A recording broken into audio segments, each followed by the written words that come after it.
Jacksonville City Council is going over how to spend more than $1.5 billion of your tax dollars. Today, they heard from various departments on what they need and how much they'll cost to operate. Right off the bat was the Fire Rescue Department. News4Jax reporter Jim Piggott was there as the fire chief laid out his plans. Jim. And we heard a lot more about what the fire department is going to possibly get this year.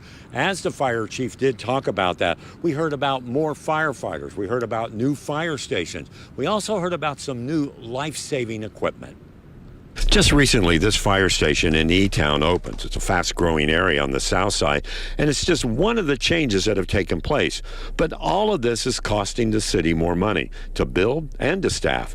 In this upcoming budget, the fire department wants to spend over $343 million. A good chunk of that is salaries at $175 million, and the department is asking for money for 94 new positions.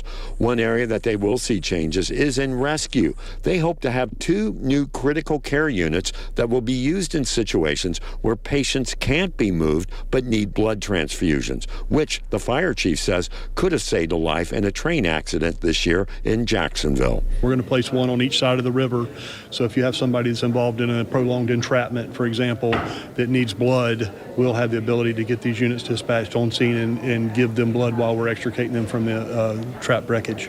Council committee members heard about this and other proposals from the fire chief.